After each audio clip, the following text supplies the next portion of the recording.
Hirap ba balansehin na you have fans na ang grupo ay Shanty Anton, tapos meron din Carmel Anton. How do you maintain the balance of yung clamor ng mga fans? Para sa akin po, hindi ko po iniisip yung mga ganyan. Just focus on this present po talaga ako. And kung ano pong nangyayari kay Carmel ngayon, I'm just really proud of and supported po ako sa kanya. And ayun po, nga right now, si Shanty po yung love team ko.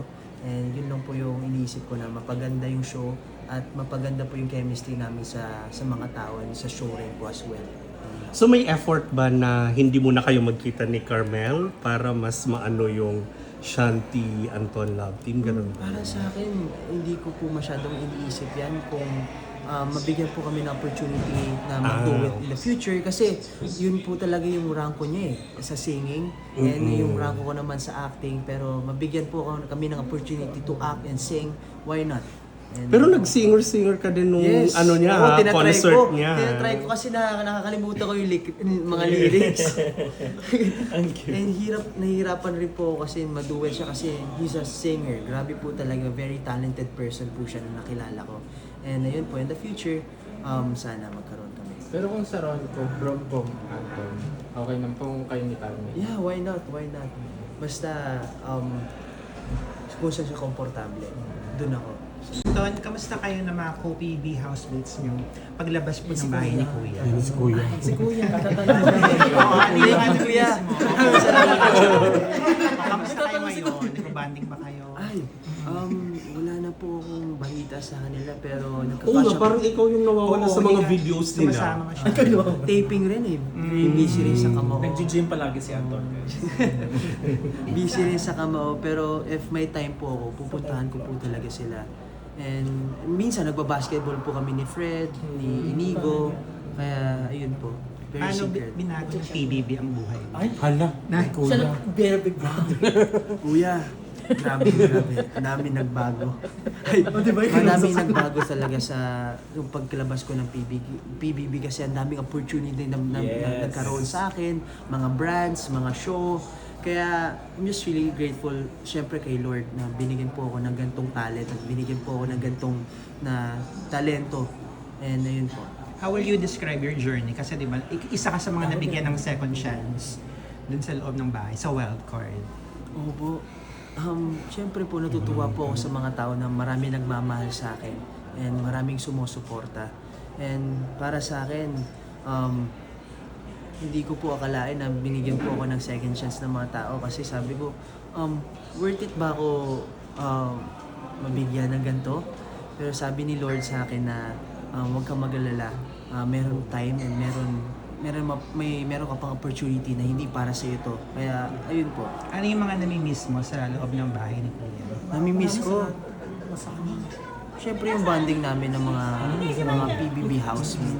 And parang we're very happy lang, wala kaming problema. Pero paglabas ko dito, wala nang tulog. And ayun po, at least na andun pa rin po kami sa dati namin ginagawa. May particular housemates ka ba na nami-miss? Particular housemate? Si Kuya. Madami po marami akong nami-miss. Sila Inigo, Fred, ayun po, lahat ng mga PBB housemate. Kasi grabe, parang pamilya na po kami dun sa bahay. Ano bang bakla yung tatay? Uy, si Roy Wilson, nakapaloko ka naman mo. Talagang naisip mo pa yun sa kagit. Tatay ng bakla. Kasi, di ba, yung hindi ko siya nakilala. Yung din sa role mo.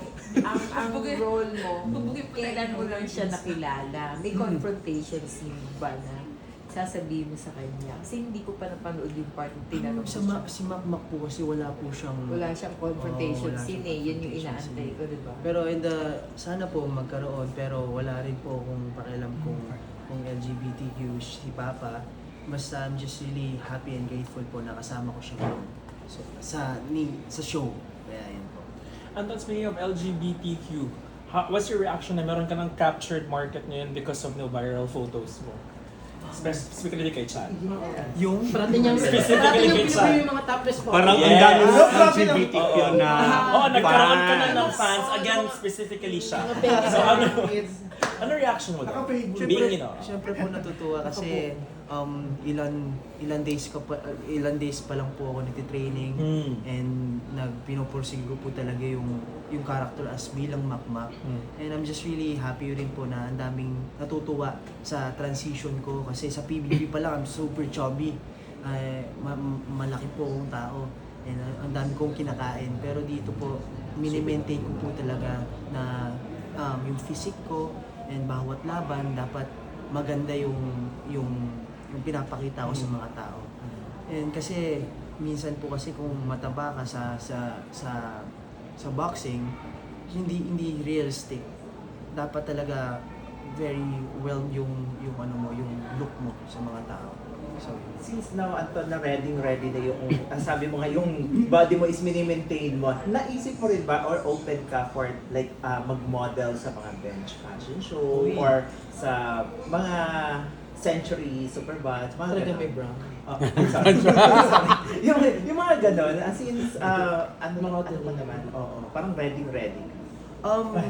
Syempre po, why not? Kung mabigyan po ko ng opportunity. Pero right now, bata pa lang po ako and mabigyan ng opportunity. Bata pa lang. Reminder, bata pa lang. Nakalimutan namin 18 pa lang siya. Pa lang si Anton.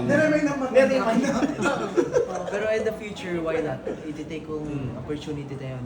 Pero gagandahin ko talaga yung body ko kapag matungtong naman sa runway. so for you personally, hindi pa yan yung peak. Meron pang igaganda.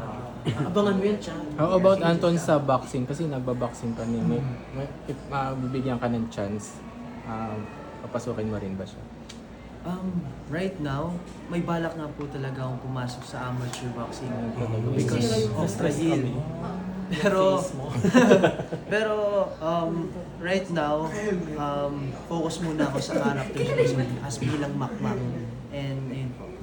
Kasi Anton sino ba si Eman? Eman. Oo, di ba? O pwedeng ano kayo? Oo. Ang dami rin po sa akin sinabi ni Emma na ganito gawin mo. Ito dapat training. And ayun po, talagang sabi niya sa akin na ang galing mo Marte, pero sabi ko naman sa akin, ang galing mo mag-boxing, turuan mo naman ako. And ayun po, sana magkatrabaho po kami ni Emma sa Anton, in terms of your career, mas ano ka ba sa solo or open ka din sa love? Magtanong din ako Parang, ngayon. more on ngayon, nasa solo ka. Para sa akin po, yes. Open naman po ako sa end. And wala naman po akong pili-pili, hindi naman po akong reklamo na tao. Pero ayun po, mabigyan po sa akin ng opportunity, why not? Pero, Open ka naman sa mga PR project. Para sa akin, magagalit si Papa. Hindi po sa akin. Ekis ka na. pero